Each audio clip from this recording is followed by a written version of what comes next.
welcome to 3 Count Commentaries. This is your host, MagMongoSlade. Now, we're going to talk about Dynamite, June the 7th, 2023. I want to, before we get into this show, I want to ask you a question. I'm going to answer it later. Is it wise to accuse your world champion of doing steroids on national television? Is it a smart decision to accuse your world champion of doing steroids, of being on the juice on live television? We'll talk about that a little bit later. But first, we got news and notes. So many news and notes. Oh my goodness, there was just so much crap coming out of the woodwork in AEW. One was the Tony Khan. Tony Khan's actual statement about how important CM Punk is to AEW, which is very interesting considering another article came out not too long afterwards that kind of counters that. But here is what Tony Khan said. So he says this, and this was he said it in Sports Illustrated. I didn't read the article myself because I don't read puff pieces that feature Tony Khan anymore. He says, we haven't seen CM Punk in a long time, since All Out last September. He looked great in his last match. Anyway, to the fans, he's very important. He's very important to the company too. He's been a big draw for us and historically throughout his career. And the launch of the new show happens to line up with the schedule on his rehab of his triceps injury. Well, that's all I'm pretty sure is very, very, very fortuitous that, you know, the new show lines up almost perfectly with CM Punk and his return. Now, look, I'm tired of talking about CM Punk. I really am. But not too long after he made this comment that CM Punk was a big draw for them and he's very important to AEW, Wrestling Observer Radio says that CM Punk fails to boost AEW Collision ticket sales outside of Chicago. Oh me, oh my, I. So, what is your boy Meltz? What does he have to say? Well, they don't have his, do they have his exact words? Yeah, they have his exact words. They're bad, meaning the sales on Collision. Punk has been moving tickets to Chicago, but not in other places. Not in Toronto, which is not a good sign because Toronto is one of the greatest markets in North America. They sold out Forbidden Door at a snap of the fingers. And then for the Collision show, they're still under 2,000 tickets in Scotiabank Arena. I was told ahead of time that Regina and Saskatoon, which is actually a Dynamite, will be very tough because people in Saskatoon or Saskatchewan, because they don't get good weather very much, they head out of town and go to the lake and stuff. They're competing with wildlife. They're competing with, you know, the groundhogs finally seeing their shadow for the first time in forever. What the hell is Dave Meltzer talking about? Really, what is he talking about here? Let's just look at these two situations here. Tony Khan says he's been a big draw. Dave Meltzer says, in Chicago, he's not really drawing outside of Chicago right now. Now, Tony Khan is talking about historically, of course. When CM Punk first came back, there was a lot of positive feeling. A lot of people was interested. And therefore, people was coming out in droves to see him, to buy his merchandise, etc. But after the whole brawl out situation and all of the propaganda, the buckaganda, you could say, that's been permeating through the wrestling media, the fans aren't really all that excited to see him anymore. There's still some, but he's not getting the reactions that you would think. Tony Khan making these announcements via, hi guys, video screen. He got a big reaction when Punk's name was mentioned last week, as far as him featuring on AEW Collision. This week, when he was announced as part of the main event for Collision, FTR and CM Punk versus Samoa Joe and Bullet Club Gold, it was not that big of a reaction at all. In fact, you pan the crowd and people were just kind of like, You would think that the idea of CM Punk and Samoa Joe being in the same ring in Chicago would make people interested. Not really. The idea that CM Punk will be in the ring with Jay White, people aren't moved. I have to say, the elite-aganda, the buck-aganda that has been permeating through wrestling media has done a really good job of blunting people's happiness over CM Punk. And it actually is starting to affect his drawing ability. Not going to affect his pocketbook at all, I'm sure. I'm pretty sure that his money's guaranteed, signed, sealed, and delivered. And Tony Khan is just like, well, I want everybody to play in the same sandbox. Now, coming out of this same CM Punk charade has been the Sean Ross Sapp comment that really blew my wig back. And I was stunned upon seeing it. Because it literally sounds like it was trying to make a thing happen. And it's not a thing that you really need to worry about. So the article that has been floating around. Now, Ringside News was the first time I saw this. And I don't take anything I see on Ringside News seriously. To me, reading Ringside News is like getting your news from Mad Magazine. All right. It's like getting information from a sketch comedy show. You know, like I don't take Ringside News seriously at all, but I have seen other sites that have said, and then once I realized they had got it from Sean Ross Sapp, who, you know, you take him with a little bit more grains of salt than usual, that AEW are doing things to prevent a walkout. And you're like, is there really a threat of a walkout? Are people really threatening to walk out? Who's threatening to walk out? That's what I want to know.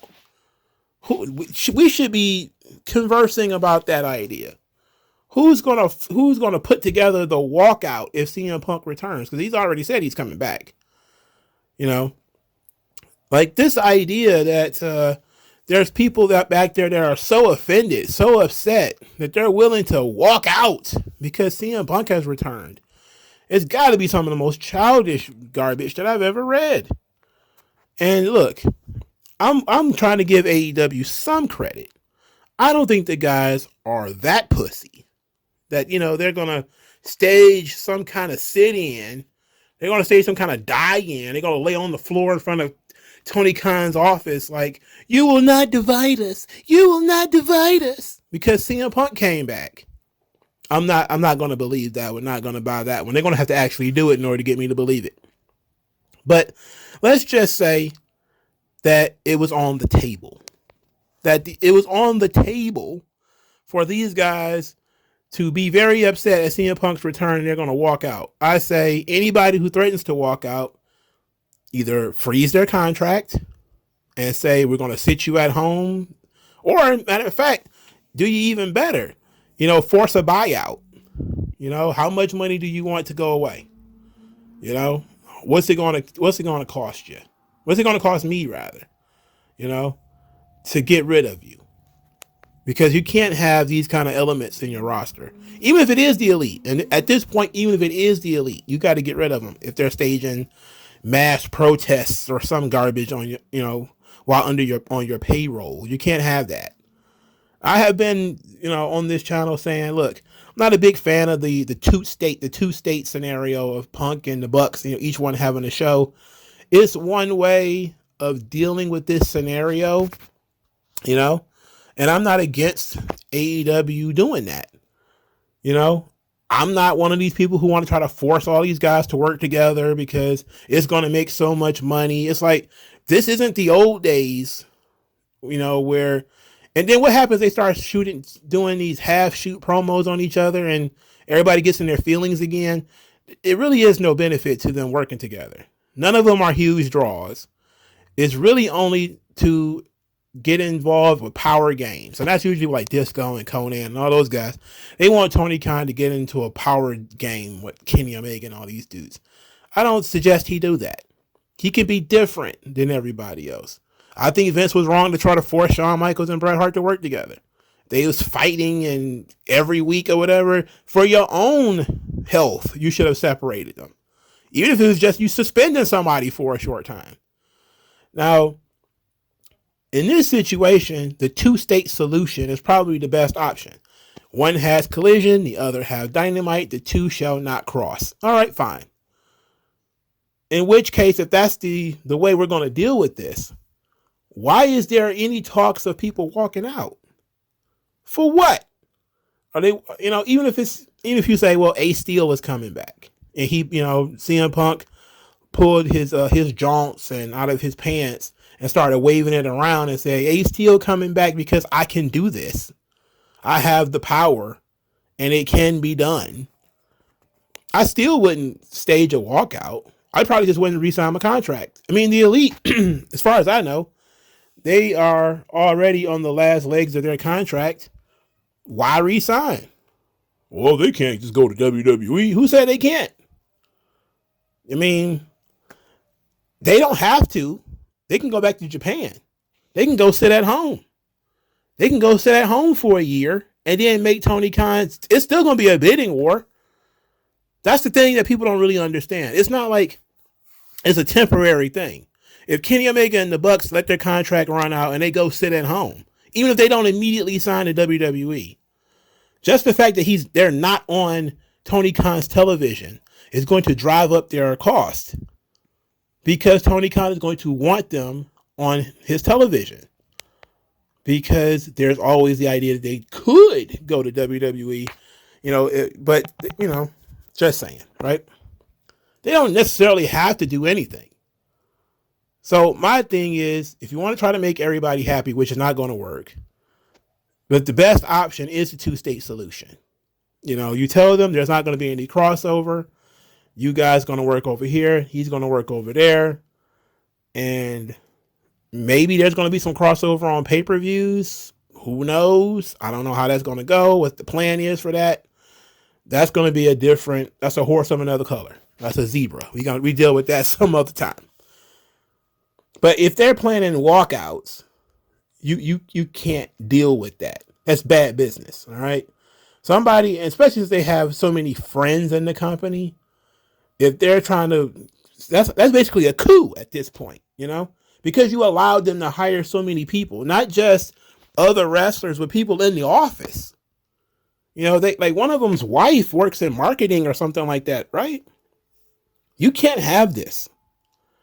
If people are that entrenched into your company and then they're going to decide they're going to use that power against you, you need to start weeding some of those people out. Just the threat should have been like, all right, I'm going to show you. I'm going to fire this guy's wife. All of these undercard guys I don't need. All these people about to get out of here. We're not about to have this threat of we're going to walk out. That's assuming that these people aren't exaggerating, because it's entirely possible that it could be exaggerating and it's not that serious. I would hope it's not that serious, because it was a fight. Yeah, somebody got bit, but I've been bit. I can tell you that it's not fun. And there's very little that pisses you off more than getting bit. But that was also months ago, and I'm over it. And Kenny Omega should get over it. And the Young Bucks should get over it. So, I don't know. Here's something that's kind of funny. Two things that are pretty funny. The dirt sheets claim that Andrade was supposed to walk into Tony Khan's office a couple of weeks ago when he was doing that segment with Miro and Thunder Rosa, but he turned it down. He didn't want to do it. He didn't want that to be his return. This led to hours of AEW fans saying that they should fire Andrade, that he's not as big a star as he thinks he is. Who does he think he is? I wasn't paying that close attention to it, but I saw quite a few people get really upset with Andrade. Look, it's funny that people look at when WWE has stupid creative stuff they want people to do. And the people say, no, I don't want to do that. And then they go on the dirt sheets and they complain about it. And almost 100% of the time, the fans, especially AEW fans, are like, yeah, you're right to, threaten to walk out or whatever, because WWE wanted you to do something stupid. If Andrade wants to say no to this goofy thing, it's really just showing your feet and walking into Tony Khan's office. And he said he didn't want to do that. It's like, now he, of course, yes, he's being stubborn, he's being hard-headed, and Bruce Pritchard has done podcasts and about how you deal with this kind of stuff. But ultimately, it's up to him. These people, not just because they're independent contractors, but because they're human beings. You can't, unless you're going to tie him to a post and whip him, you can't make him do anything. So the idea is he's just being a dickhead. Okay, let him be a dickhead. He's just going to be a bottom rung dickhead. But I certainly wouldn't be letting him sit at home and collect paychecks. I can tell you that much. You're not doing anybody any good by saying, oh, he's going to sit you out and you're going to wait your contract out. That seems egregious. Seems kind of silly. No. You might as well go ahead and fire him if that's going to be the case. But the amount of people who very quickly flipped when a wrestler says that they don't want to participate in AEW creative is pretty funny. Last thing that I want to talk about here is the Jon Moxley seminar. Now, this thing is hilarious. Now, we all been inundated, I guess you could say, with people saying that Jon Moxley is a crappy wrestler. But now he's doing $60 wrestling seminars. This is entertaining. This is very entertaining to me. I don't know. It's not much. But I think it's Wrestling Revolver in Dayton, Ohio. $60, 20 spots available. And you must have 8 months of wrestling experience. So that means you have to already have the basics down. You know how to take a bump. You can know how to do all that kind of stuff. So basically, Jon Moxley is going to give you a bit of a polish, because noted technician Jon Moxley, he's going to teach you how to fall through a plane of glass, how to take a chessboard to the head, how to properly blade on national television. That's what's going to happen in this $60 seminar. It's absolutely hilarious. I really can't wait until, this was the funniest thing to me. The funniest thing is the word experience is misspelled. So it says Jon Moxley seminar, $60, Friday, June 16th, 6 to 8 p.m. Them prime drinking hours right there. Dayton, Ohio, only 20 spots available. Must have 8 months wrestling experience. Experience. EXPERIANCE.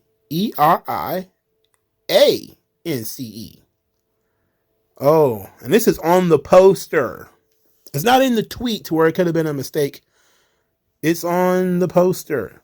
Now, for all my illiterate friends, that is not how experience is spelled. Experience is spelled EXPERIENCE. Entertaining. You're going to get your money's worth at this thing. Graps God Jon Moxley is going to teach you how to, pull a chainsaw on Brock Lesnar or some shit. And then you're going to walk out of there not knowing how to spell, apparently. It's amazing, the world that we live in and the things that occur within it. What a place. What a wonderful world. What a wonderful world, man. All right. Speaking of, let's talk about Dynamite. It's not so wonderful. 20 minutes of my life was stolen away from me because Orange Cassidy had a match with Swerve Strickland. Now, I gave this match a chance. I know I should be ashamed of myself. I know. I gave it a chance because I am a fan of Swerve. I was a fan of Swerve before he was even in NXT. I was a fan of his in NXT. I've been a fan of his in AEW. I haven't complained much about Swerve being misused in AEW because there's so many people in AEW that have been misused. But Swerve seems like a perfect AEW guy. He is an indie wrestler with an extensive indie experience. He was mistreated by WWE. He came into AEW full of piss and vinegar. He gets to do anything that he wants to do. He got to put together this massive stable full of these giants. I mean, his stable includes Brian Cage, who is like 6'6", and built like the thing from the Fantastic Four. Unfortunately, Brian Cage is an absolute garbage pro wrestler and one of the worst that you will ever watch in terms of big man wrestlers. Khan, who is, kind of green. He hasn't been in the business that long, but the guy's chiseled out of granite. He looks like a statue. And Toa Leona, massive Samoan, Puerto Rican guy, big dude, potential up the wazoo. And then there's little old string bean Swerve Strickland. Not as skinny as he used to be. He put on a little bit of weight. He's filling out nicely. But when you're surrounded by guys this size, you should be all right in the ring, And Swerve is one hell of a performer. He's really good at wrestling. This wrestling stuff. But Orange Cassidy, this not quite jeans, not quite tights thing that he's been doing for the past 4 years, the hands in the pockets, the belt in the book bag, all this stuff is beyond the pale. Now, Swerve loses this match. This match went 20 minutes. 20 minutes this match went. Bruh, I think I started complaining about 6 minutes in. By the time they started doing the diving DDTs off the steps, bruh, I was in a tizzy. I was like, they're kicking out of everything imaginable. As long as this match was going on, they might have been putting each other in sharpshooters.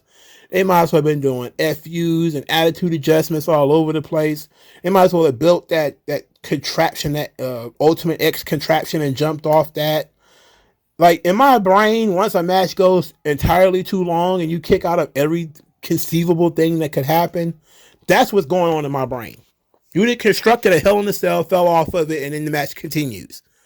Because I'm like, why in the world would this match need to be as long as it is? Why ever does this match need to be 20 minutes? This is not a pay-per-view main event. It's a opening TV match. It should be half the amount of time. Half the amount of time at the most. Swerve Strickland loses by pulling the tights. Oh my God. The Embassy came out there and they beat up Orange Cassidy because they can. God. Oh, God.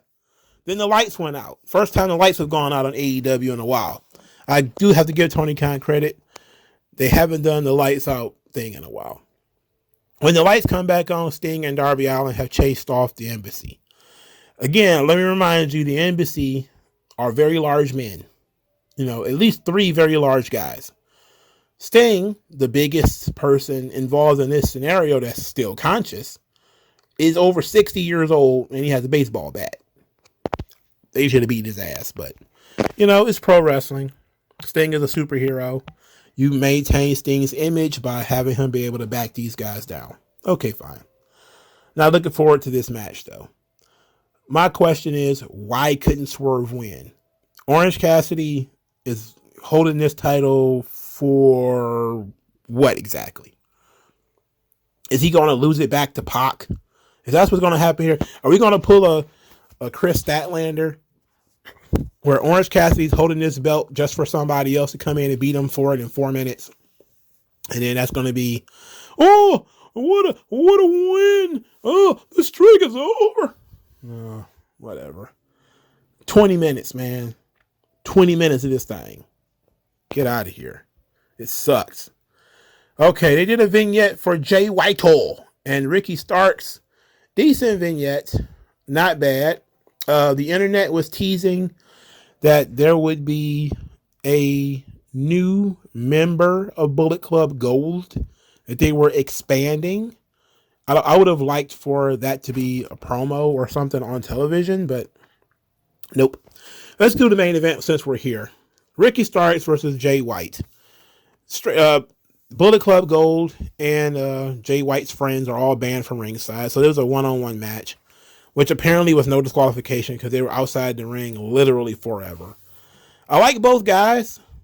The match was solid. Pretty good match. I actually paid attention. The finish comes when Ricky Starks hits the spear. He picks up Jay White for the Rochambeau. In doing so, We get a ref bump. AEW went from having no ref bumps to having several ref bumps a month. So now the ref is down. The Gun Boys, the Gun Club, slide in the ring, hit their finisher on Ricky Starks. Jay White hits his finisher, the Blade Runner, on Ricky Starks. 1, 2, 3. Ricky Starks wins. At this point, Juice Robinson emerges. And Juice Robinson, look, I've listened to Jim Cornette and Brian Last basically give hand jobs to Juice Robinson every week for 3 weeks. Look, their critique of Jay White, I respect it. You know, Jim Cornette says something like Jay White reminds him of all the skinny European guys they brought over from NXT. I was like, that's a good one, Jim. That's a good one. And now that he said it, I can't unsee it. You know, Jay White has to, break out a little bit more. But, okay, but their fellatio on Juice Robinson, I'm not going to know. It's hard for me to take what he says seriously about some people knowing that he actually likes Juice Robinson. I'm telling you, Juice Robinson is a waste of oxygen. He's a waste of sperm. If Juice Robinson was not on this show, I don't think anybody would have asked any questions. They'd probably been the only 2 people on earth who would have been looking for him. I only think Tony Storm would have been looking for him. Juice Robinson is worthless. He gets in the ring. He gets near Ricky Stark's head and he starts hopping like a puppy in heat or something like that. I don't know what's going on. And he's mocking, of course, Ricky Starks. Now, the Gun Club have not formally joined Bullet Club Gold, but I like the idea of them being members of Bullet Club Gold because I like the Gun Club. So, hopefully, this works out. The Gun Club are pretty good. They're very green, but they can learn from Jay White. It'll work for them. I'm not a fan of, we're just going to keep expanding the Bullet Club and adding more. Every company's going to have new Bullet Club members because they're even still putting new guys in Bullet Club in Japan. It's like, bro, that's enough. Enough. Is this we're going to take every generic white boy for the past 15 years and throw them in Bullet Club? Then the occasional generic Fijian or, I think there's one black guy in the entirety of Bullet Club and it's Chris Bay in Impact. Has there been any other black members of Bullet Club? I await the answer to that question because I don't think the answer is yes. I think the answer is no. I think Bullet Club is a group for the useless white wrestlers in Japan. Guys who have, virtually no personality. It's some of their knockoff Japanese guys too, who have no personality. In any event, the Gun Club are perfect to be hanging out with Jay White. I like it. I like them more than I like Juice Robinson. If you was to go on a scale, my hatred of Juice Robinson would weigh probably about 480 pounds. Pure muscle. Nothing but hatred of Juice Robinson. If it was possible for me to leave Juice Robinson on an island by himself like Tom Hanks with nothing but a beach ball, I would probably take the beach ball and still leave him there. The world does not need Juice Robinson. All right. I can envision a world without Juice Robinson. Hopefully you can too. So the main event was fine. Fine. I like both guys. Ref bump, interference. Okay, it didn't feel like a TV main event, but it was fine. Next, we had the Blackpool Combat Club. They defeated Chaos. Rocky Romero. I don't understand who pays Rocky Romero. Rocky Romero gives me just Chavo Guerrero vibes. Not just because he looks like Chavo Guerrero, but because he's blandly competent and he's been around forever, but he's nobody's favorite wrestler. He's nobody's favorite anything. He's just a guy on the roster who everybody knows for some reason. And he always there. But people are not necessarily cheering him or booing him. He just happens to be the beneficiary of whoever he's around. Like you put Chavo in there with Eddie, Chavo is just as over as Eddie. You put Chavo in there with Vicky, he's just as over as Vicky. You put him with Ray, he works there. But if you just have Chavo Guerrero by himself, you're questioning why Chavo Guerrero even exists. And this is the exact same thing we got right here with Rocky Romero. Because Rocky Romero is some guy who works in the office in New Japan too. Like, I think he books the Gaijin wrestlers or something like that. And like, I just sit back and I say to myself, like, when did Rocky Romero become such an important piece of wrestling? Who the hell cares about this guy? He's some New Japan lightweight dude. And I've seen him do nothing but lose everywhere he goes. He manages to always keep work. It's very bizarre. It's very, very bizarre. And I'd say, man, Rocky Romero, we could do without you. We don't need this guy. We need this guy for, And then I heard he was a rapper. And I really... Rap? Hip-hop?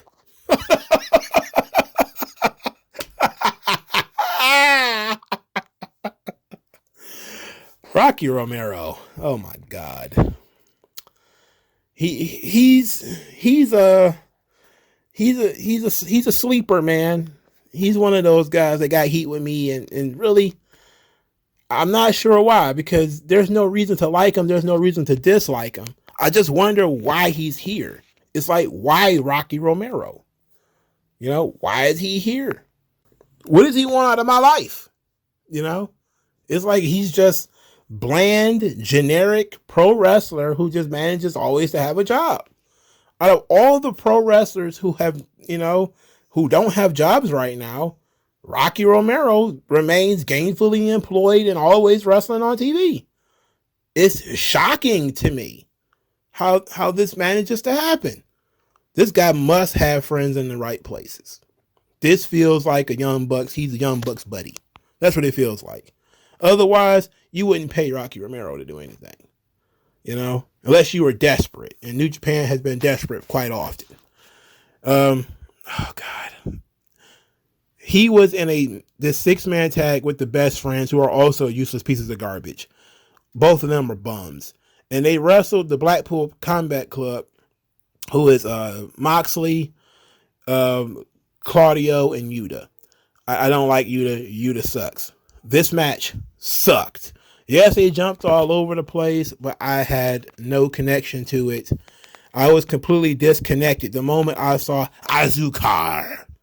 I just said to myself, get this shit out of here. Bump this to Rampage. You want to put Rocky Romero in front of me on like I don't have anything else to do in my life. You just decide to foist Rocky Romero upon me. Like, hey, here's some Rocky Romero in your diet. Like, no, thank you. You can keep that. Slide that one right back over the table. Take it back to the chef. No, thank you, sir.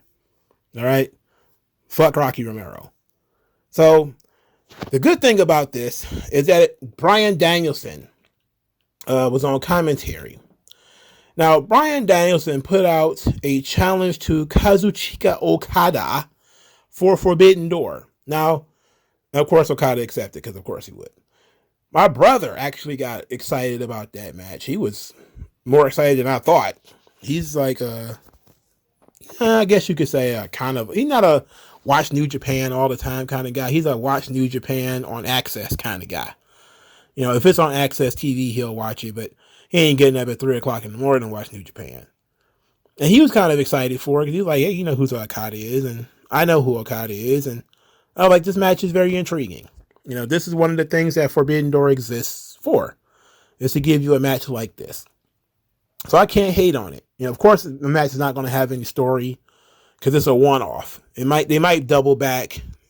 Danielson wins this match, Okada wins the next one, or Okada's going to win this one, and Danielson's going to win the next one. So it's fine. There's two guys from two different companies. It's dream match, quote unquote. I don't dream about wrestling matches. I had to say that every time somebody says it's a dream match. But it is a very good match for people who know who both guys are. It's the kind of match that you wanted to see when Danielson left WWE. You wanted him to go to Japan and do the G1 and all that kind of stuff. He said, G1 sucks. We got to wrestle all the bums too. You can't just wrestle all the good guys. You got to wrestle all the bums. And there's like tons of bums in the G1. But If I could just pull Okada out of there and wrestle him singles, that's fine. And so I'm okay with that. It's going to be very exciting. It's the one match on Forbidden Door that I'm actually looking forward to. Can't complain about that. Good booking from Tony Khan. Bad booking from Tony Khan, the Hangman Page and the Young Bucks, which Excalibur is calling the Hung Bucks. That's what he's calling them. The Hung Bucks. Okay. He said that they challenged the Blackpool Combat Club saying, can you do it without Danielson? And I was like, Danielson wasn't the one who scored the pin in the last match. If he had been, then maybe that would be a good excuse. But the Blackpool Combat Club, of course, Danielson accepted on behalf of Moxley and all of those guys. So it's going to be essentially a rematch, the Elite versus the Blackpool Combat Club. No Kenny Omega, no Bryan Danielson. 3-on-3. Okay. Calling them the Hung Bucks, though, kind of pornographic. I know that this company doesn't care about that, but my virginal ears were not prepared for this guy to be talking about people's dicks on television, and I feel very violated. It's Pride Month, by the way, so I'm not surprised they came up with it then. Now let's talk about this MJF Adam Cole segment. Now that you've had, I don't know, what has it been, 30 minutes to sit back and think about this. MJF gets into a war of words with Adam Cole, baby. Now, as usual when it comes to MJF, there's a lot of ideas floating around in this one promo, and it's very, very long. So we're going to try to shrink it down a little bit. First, MJF starts the promo by saying he was contractually obligated to be there in Colorado and nearly offed himself at the idea of it. Now, pause right here. A lot of us have been talking about this. I don't know how many people are talking about it lately, but the amount of times MJF mentions killing himself in promos, or that he would rather kill himself in a promo, or on Twitter, I would rather stick a gun in my mouth than watch another hour of wrestling or something like that. It's very edgelord.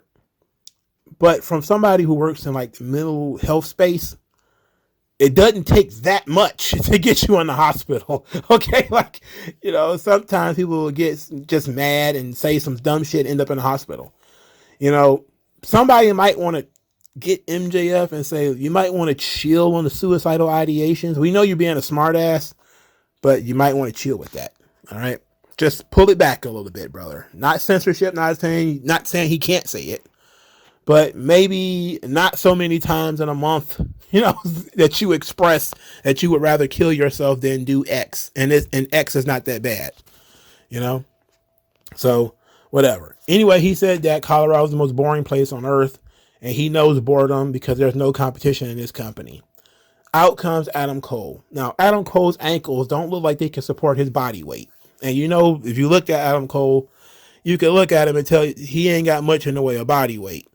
But them ankles were just yelling at me all night that they're going to snap any minute. And I just kept looking like, are they going to break? Are they going to break? I'm surprised they're still up. And as, I'm just worried about the state of this man's legs. MJF gives another great promo. Talks about being a great fan of Adam Cole, following his career from Ring of Honor through CZW. He watched him, watched tapes of him, saying he was good. He was the best world champion in WWE. He shocked the system, all that kind of stuff. He followed in Adam Cole's footsteps.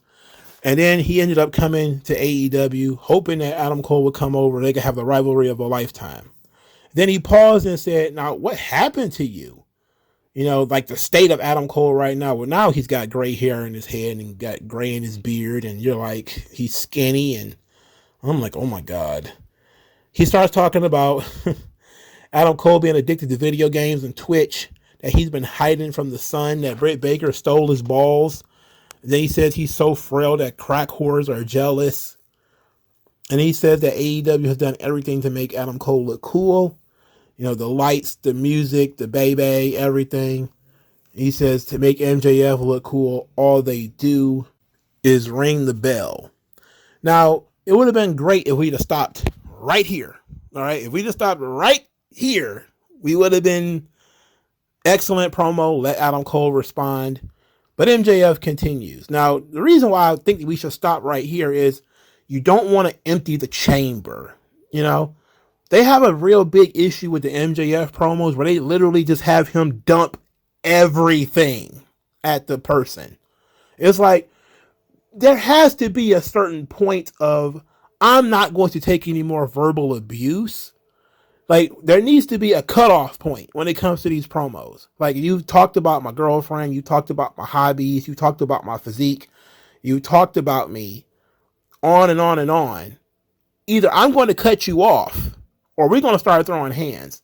The rest of this stuff we could have saved, again, for another promo later, which he could have cut backstage, or next week, or something like that. He still could have had all the same stuff, but we didn't need to have everything at once. Because when you have everything at once, certain bits start to overwhelm the other bits, right? Like, everybody's talking about the whole Vince McMahon stuff, which I'm about to get into. That's the most important part of the promo, but this was like 10 minutes in. He's already been talking for 10 minutes. And we finally get to the part that everybody's talking about. It's like, how about we let people sit and think, hey, he's been a fan of Adam Cole. They're setting it up similar to the MJF CM Punk feud, where MJF was a fan who has now felt like he's surpassed Adam Cole, and Adam Cole is washed, and how is he going to be able to keep up with this guy on the microphone? Or is he just going to stipulate to everything and say, yeah, you're right, I'm not who I used to be, but I'm still, better than you, yada, yada, yada. And then you have MJF take the cheap shots with the WWE stuff later. I don't know. But then he starts doing the WWE stuff. He starts talking about, telling the truth, saying that certain people in Stanford and Titan Tower didn't think that Adam Cole has star potential. And that person was Vince McMahon. The crowd starts chanting, fuck that guy, fuck that guy. And then he says, standing in that ring right now, looking at him, he feels like Vince is right. And I say, well, the old man is right about 60% of the time. 65% of the time. He ain't right that often anymore. But he's right more often than not. And Adam Cole has deteriorated in front of our eyes. There is just so much difference between what he was in NXT and what he is now. It's absolutely embarrassing. Okay? It's literally two different people. It's just like Keith Lee. It's literally two different people. It's scary how they changed. It's crazy. So after he, the WWE cheap shots and the cheap shot about, the relationship and the video games and everything, Adam Cole starts to retort. So he says that MJF sounds like a social media troll, called him a world-class douchebag. Says that MJF talks about his body, but he should talk about his body of work, the championships he's won, the matches that he's had, the promos that he's cut. MJF cannot touch him. Then he said, in terms of his physique, he suggests that they go in the back and they both piss in cups to see which one of them is natural. To which everybody was like, huh? Even MJF was like, what? Now, clearly, I'm going to guess MJF knew that was coming and that he was going to say that. But is it wise to say that? We'll talk about that in a second. Then he starts talking about even when he was a bad guy, people respected him. They respect him as a human being. And nobody respects MJF. MJF is lazy, conceited, does the bare minimum. And that if he was a real world champion, he'd fight him right now. But he's not. He said he was a coward. He ended up goading MJF into agreeing to a match that they're going to have next week. And it's going to be non-title. It's a championship eliminator.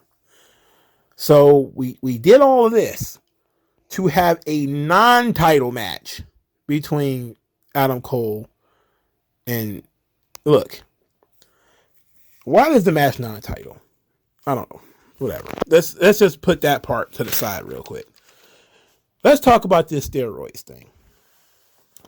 I don't think that it's wise for you to suggest that your world champ is on steroids. I don't think it's wise that you do that. Now, I'm one of these wrestling fans that don't give a damn about steroids. I don't give a damn if they take them or if they don't take them. Don't make me no difference. It just so happens that a lot of my favorite wrestlers have done steroids. All right. It just so happens. I mean, that when wrestling was popular, a lot of the guys were taking steroids. It just so happens that there was quite a few American Gladiators, Arnold Schwarzenegger, Sylvester Stallone, that 80s, 90s action movies, star, sports athlete kind of thing, where a lot of guys were taking steroids. Just so happened that popularity comes from steroids. I mean, it is what it is. I'm not saying that one thing equals the other, because there's plenty of people who took steroids and became nothing. I'm just saying. I'm just, speaking my truth. First time I ever used that term. But I don't think it's smart, because do you really want people sniffing around thinking that your wrestlers are on steroids? Is that really what you want? MJF is like 5'7", all right? He is jacked. And what I've seen is after Adam Cole said that, so many people are trying to now look and see if he has back acne. Does MJF have back acne? Some people say he does. Some people say he doesn't. I don't think it matters. He has a thinning hairline. Has his balls atrophied? Does he have enlarged organs? All this kind of stuff. You're like, oh my God. It was probably not the best reaction. It didn't give me the reaction that felt like a work. It felt like a shoot that didn't need to exist. I get it that Adam Cole has to respond in some way to the jabs at his body. He has to respond somehow. But suggesting that MJF is on steroids, and that's, the only reason MJF looks so great, I guess in some ways, it is really the only response you could have. Because what is he going to say? That MJF works harder than he is, he lifts more weights, he hits the gym more? I mean, if that's the case, you're just stipulating to what MJF said about your body and about your work ethic, that you're, we rather play video games and do all that kind of stuff.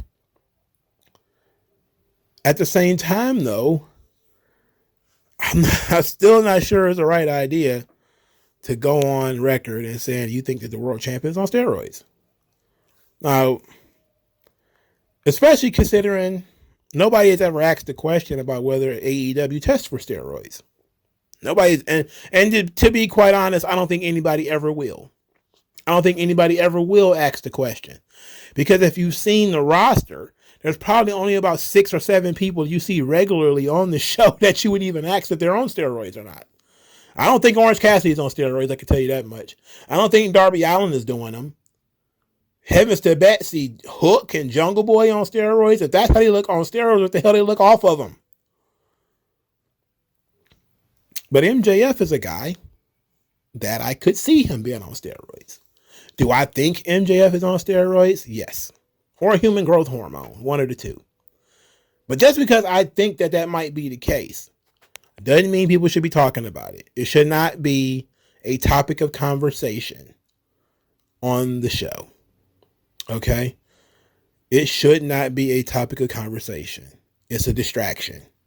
We should be talking about in-universe heat, not heat outside. That's why also some of the stuff that MJF is allowed to bring into his promos, like a lot of the dirt sheet gossip, that's good for the AEW audience. They like that kind of stuff. For me, it comes across as being pretty cheap. And then it also doesn't come across well that Adam Cole didn't have much of a response for it. He just kind of said, all you talk about is like these unsubstantiated things, because MJF called him Keith Lee's manager. And I thought that was funny. But We know that just a wink and a nod to the dirt sheets. That's what AEW is. This is classic AEW. You know, it's a great promo segment. You know, these guys they dug in each other's eyes. The steroid thing was just maybe a twinge over the line. It was maybe a little over the line. You know, I don't think we should have done the steroid line. That's it. You know, like how some people felt like the Jeff Hardy angle where they did the whole, should they do the drunk angle on television? It's like, no, because, you know, it's a personal issue. Jeff was okay with it. He's trying to work through it. It's like, if MJF is on steroids, he has mood swings. He's, you know, all this kind of stuff, which comes as a byproduct of doing steroids, would explain some of the stuff that he says, like he'd rather shoot himself in the head than be in Colorado or whatever. Would explain it. Would explain that. But I just don't think you want to put that in the minds of people, because that's not wrestling heat as far as I'm concerned. You know, it's saying that MJF is cheating. You know, in order, I guess there's a way of bringing steroids into the story that would have, I guess, made sense. Like, you know, MJF wouldn't be world champion. I don't know. It's hard for me to see how you bring that in safely without bringing into question if Adam Cole thinks that MJF is on steroids. Why don't they test him? Why are they not testing people for steroids? You know, I know WWE tested Billy Gunn for steroids. He got popped, and that's why he got fired, even though he was a coach at the time. They shouldn't have been testing the coaching. I mean, what the hell are they testing coaches for? But I'm pretty sure Billy Gunn's on him. I'm pretty sure there's some other people on him. Hobbs, Wardlow, maybe. Maybe. Luchasaurus, maybe. But if you don't test people, you know, like, why bring that heat on yourself? That's what I want to know. Like, why bring that heat? Why bring the attention of, you know, steroids on AEW? Because people have always asked if they drug tested, you know, but they always meant like alcohol or coke, you know, weed, and some people want weed testing, other kinds of drugs. Not many people really zeroed in on steroids because of AEW being a company full of smaller guys. But it's a question now. If Adam Cole suggests that MJF is on steroids, we need to be asking Tony Khan, do you test for steroids?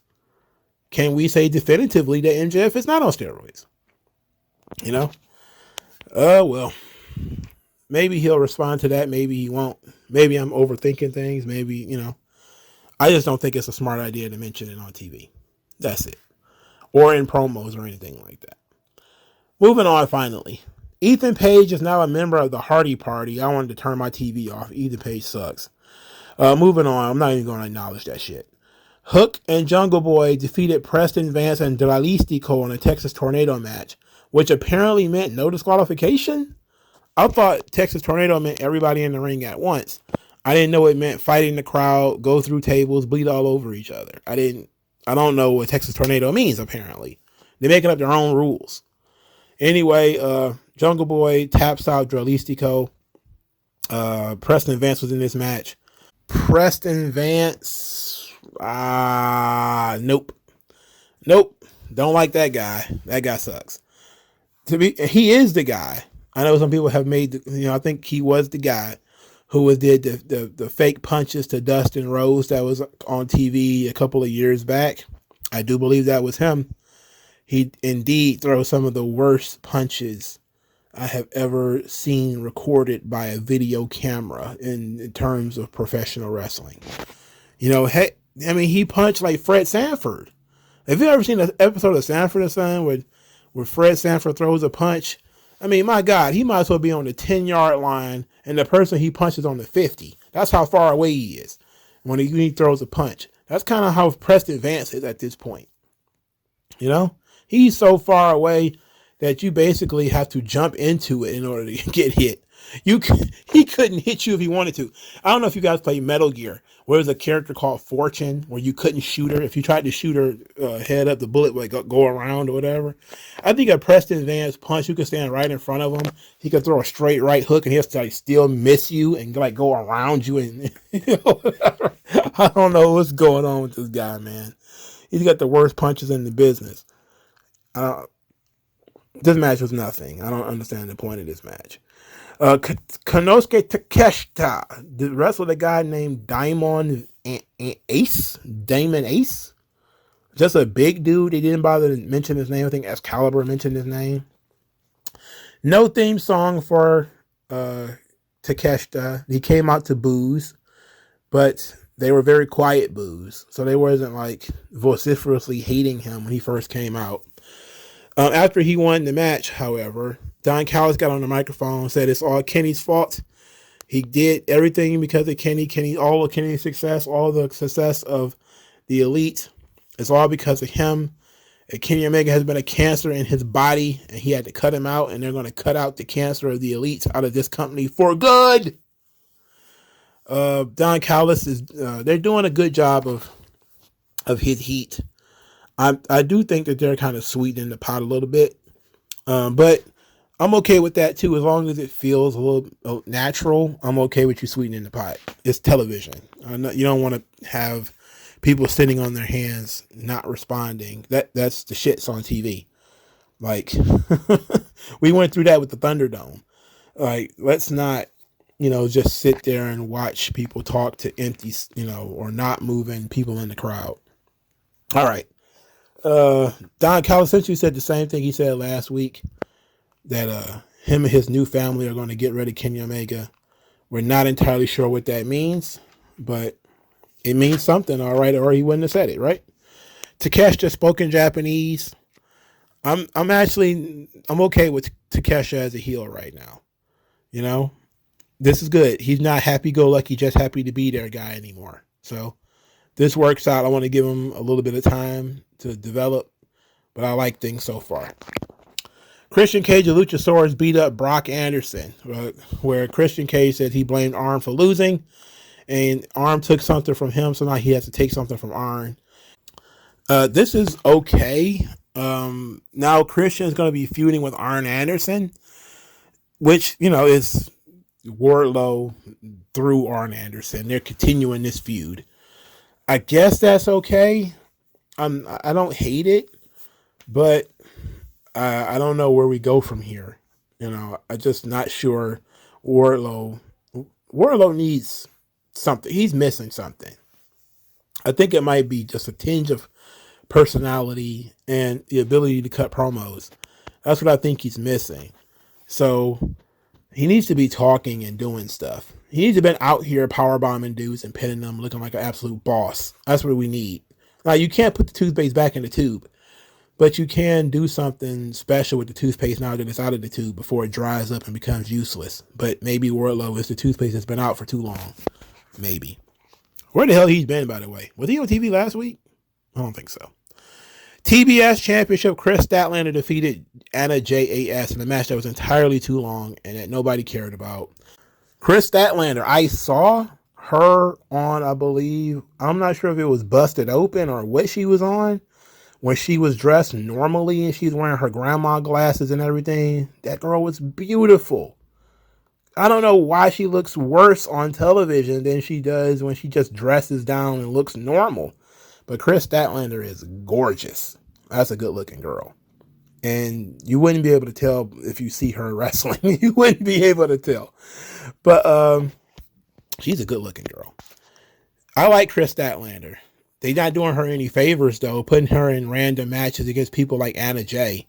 I mean, for Christ's sake, it's Anna Jay. Anna Jay had her first match 3 years ago, and she's only got somewhat better since. She's not as bad as she used to be, but she still ain't good. You would think that since you got Chris Statlander back, you would do something a little bit more substantial with her. Now, they are still teasing a feud with Taya, where Taya is watching her closely and getting jealous. But Taya already lost twice to Jade. Maybe we should be moving on to somebody else. So hard to say, but I like Chris Statlander. Not really a big fan of how she won the title. Also, not a fan of this match. Didn't care about it. Barely watched it. And thank God it was over. Now, Chris Statlander doing the American Sign Language thing is very babyface. Except I don't understand what the hell she's doing. It's for people who are hearing impaired. It's like, okay, put her in a little box on the side of the screen then. You know, like giving her like full promo time where she can do crazy stuff with her hands. I'm like, is she Doctor Strange? What is she doing? At least tell me what she's saying. You know, I don't know. Somebody translate this shit. It's no different than Asuka's in the ring screaming in Japanese. Like somebody needs to, like, if you're doing something trying to communicate a message, somebody needs to translate. She's just doing goofy stuff with her hands in front of the camera. I'm like, okay, she's about to summon Cthulhu or some shit. What's she doing? And why is she doing it? You know, I don't know. They didn't explain that stuff at all. She just started doing it. Just started doing stuff. Like, she's doing American Sign Language. Why? Why is sign language her gimmick? Can somebody, is she deaf? No. So why is she doing it? Somebody explain this, please. Anyway, that's Dynamite. Oh boy. MJF and Adam Cole's match being a title eliminator after Adam Cole spent months wiping the floor with Chris Jericho seems a bit egregious to me. It just seems like it's so unnecessary. Guys have gotten title shots for less. Like, literally, we just had this 4 pillars garbage where none of these guys got big wins. They all just beat up on each other and cut promos on one another, and all of a sudden they were title contenders. But Adam Cole beat Chris Jericho twice. You know, and I know Jericho probably doesn't mean that much anymore, but he's a big name in AEW at the very least. Shouldn't we at least pretend that those wins matter and he should get a title match? Unless they're trying to build this up for Adam Cole to beat MJF, he can then say he pinned MJF and he's going to rightfully get a title shot for it. But I can tell you this, if he beats MJF in the non-title match, he ain't beating him for the belt. That's not going to happen. So why waste everybody's time and have MJF get pinned in a non-title match only to double back, do it for the title, and then have MJF win? We better off just doing it for the title. Now, let's talk about the idea of Adam Cole winning the championship. I actually don't hate that idea. I thought Adam Cole probably should have won the title when he was wrestling Hangman Page. So I'm saying that Adam Cole being world champion is probably long overdue. You know, would you end MJF's pretty good reign right now? Well, let's back up because I was wrong. His reign has sucked. All right, MJF's reign has not been good. The feud with Danielson was good, but the 4 pillar stuff has sucked. The stuff with Ricky Starks had potential, but then he got cut short. Now, Ricky Starks is lost in the weeds. The 4 pillars apparently are, I don't know what's going on with that. Who cares anyway, because they all suck. And now we're at Adam Cole. Now, Adam Cole seems like a good hand to get in the ring with MJF, to have great matches, to have more great promo segments against each other. I would not do this as a regular television feud. I probably would have saved this match for Forbidden Door. Unless you have a plan, which it seems like they did have one when it comes to Forbidden Door for MJF, because he very specifically kept saying there's no competition for him in this company. So that basically opened the door for competition from another company to step through and to give him a difficult time.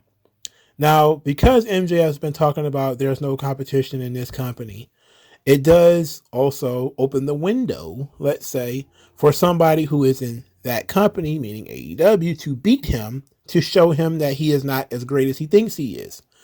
And that seems to be the position they're going to put Adam Cole in, which is fine. I just don't think that we should do it immediately.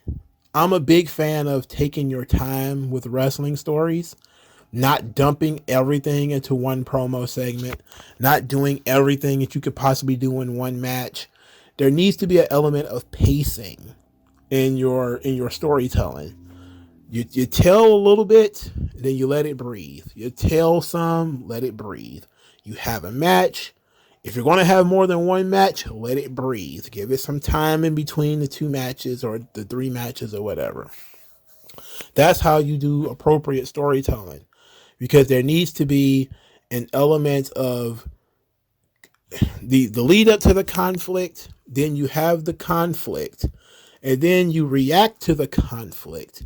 You come down from the conflict. You let the adrenaline come down. You assess, you analyze, then you move forward in your plot. Then you come to the conflict again. Conflict is going to be different from the previous conflict because now you know more about your opponent than you knew before. You're smarter because you took time to think about it. And then you can, have fresh issues occur. They just did this with Jay White and Ricky Starks, right? The first match between Jay White and Ricky Starks was, about a month ago. Juice Robinson got involved. Okay? They took some time. They reflected. Ricky Starks reset. Had a partnership, a friendship that kind of floated away for some reason. I don't know why. But then he got another match. And now a new wrinkle comes in the form of the Gun Club. That's the kind of thing that makes sense in storytelling. You don't do match. You don't, I don't understand why people think that you're just supposed to have like matches jammed together like this. Take time to decompress. Keep touching on what happened in the match. Keep touching on the feud. But there needs to be an element of character work at the same time. Now, having the long promo segment between Jay White and MJF and in a non-title match, it just seems like the whole promo segment was hot air, Now we're going to have Adam Cole have to prove himself to MJF, who MJF was talking about in his promo that he used to look up to Adam Cole. It's like, clearly, if you're the guy's idol and you haven't lost a match since your return, and Adam Cole hasn't lost a match since his return, then you should be a top contender. You should be wrestling for the title. People have gotten title matches for less. Chris Statlander jumped off her couch and got a title match. So, and we know Tony Khan is kind of strategic, which tells me that this is probably going to end up being a match that MJF loses so that Adam Cole can have, something to dangle over his head in order to get a real title shot out of him. But that seems a bit much for me. I think we should just naturally assume Adam Cole's a number 1 contender, or at least a top contender, and we keep touching on the feud between him and MJF. MJF saying snot remarks on commentary or saying snot remarks in backstage promos, and Adam Cole responding, or Adam Cole trying to get people to, or talking directly to the people about his concussions, how difficult his recovery was. I know they've been doing that show. They've been talking about that, but I don't think anybody watched that show. Nobody even talks about it. Probably like 100,000 people total watched that damn show. And just have other ways of building this story that doesn't just have, okay, we had the argument, now let's have the match.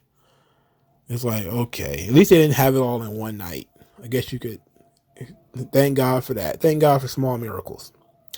All right, so hopefully AEW Dynamite is better next week, even though I know it won't be because they're having a women's title match. So Tony Storm probably going to end up wrestling Britt Baker next week. That's fine. I don't care. But the Elite will be there. And they keep calling them the Hung Bucks, and that's making me very uncomfortable. I'm going to file a police report if they keep doing it. And so as long as Preston Vance and Juice Robinson and what's that other bum, Rocky Romero, are not on next week's show, I should enjoy it slightly more than I enjoyed this week's show. But what about you guys? like, share, subscribe. I'll talk to you guys later. Peace out. MagMongoSlade. Best house I ever drew, Daddy.